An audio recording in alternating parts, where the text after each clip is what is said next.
Hello from Jihad and the World, a product of Kensington Security Consulting.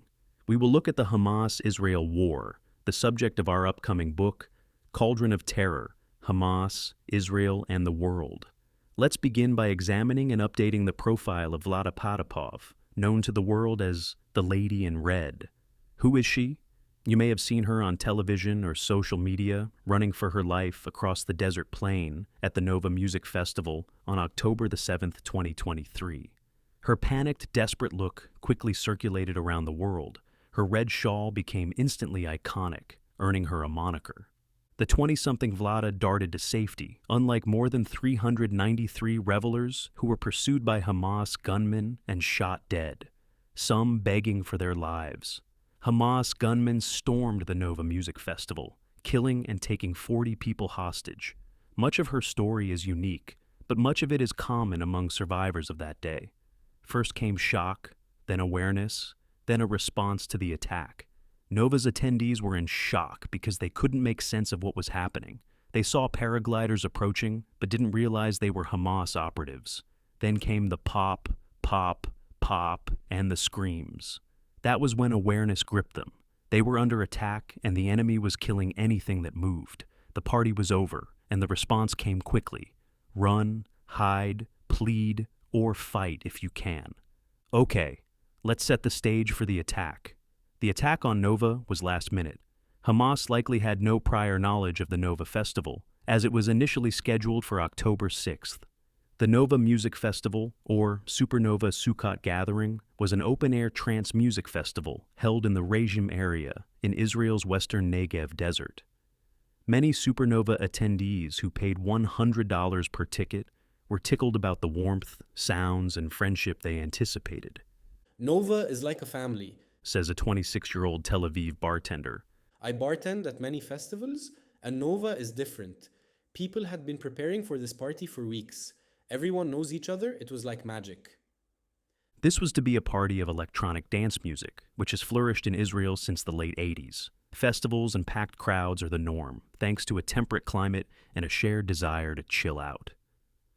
There's no DJ in the world who doesn't like to come to Tel Aviv, the great people, the great weather. You can party more than in any other city in the world. Does this sound a little like Woodstock, 1969? There was likely little electronic music at Woodstock, and Crosby, Stills, and Nash did not perform at Nova. At Nova, partiers are fans of psychedelic trance, or psytrance, the intense celestial dance music subgenre. A veteran British DJ explained, "The music is based on a philosophy of life. It's Woodstock with electronic music. It's that kind of mentality, a hippie culture. But the music is different. These are the sweetest people. They would never harm anybody." Ukrainian-born Vlada was among the partygoers. This Ashdod-based wedding planner and mother of one decided at the last minute to attend the festival in southern Israel with her partner, Matan, and a friend, Mai. They came, danced, and sang, and then the killing began. The sweetest people who would never harm anyone were randomly raped, shot, and mutilated. More than 100 were abducted. We detail the party massacre in Cauldron of Terror, so we won't go into detail here.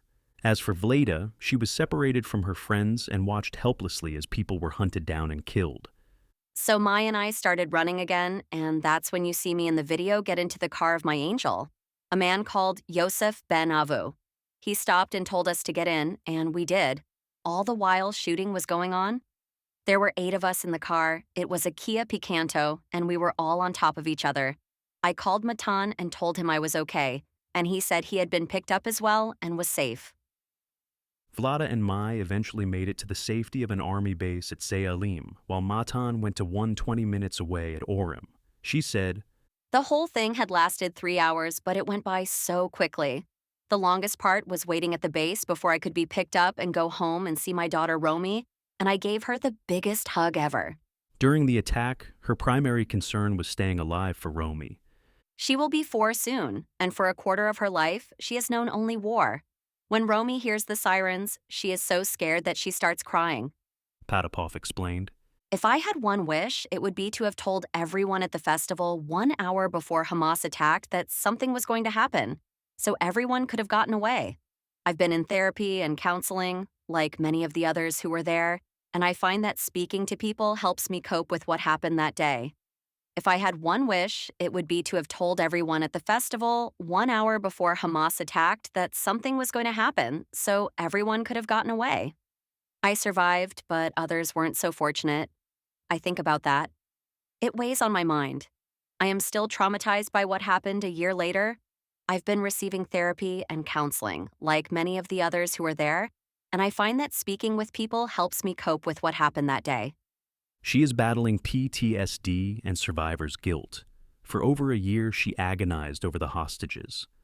But it's the hostages who are still there that I feel for the most, and their families as well, the little babies still there a year later. Who would have thought we would still be in this situation a year later? All the hostages would be returned, alive or dead. But the PTSD, that certainly remains a recurring theme in this podcast series and the upcoming book, Cauldron of Terror. Thank you for listening to this podcast, Jihad and the World, hosted on our Cauldron of Terror channel. Nothing in this podcast, or any Kensington podcast, reflects the official position of the United States government. Thank you for listening. Until our next podcast, goodbye from Kensington Security Consulting.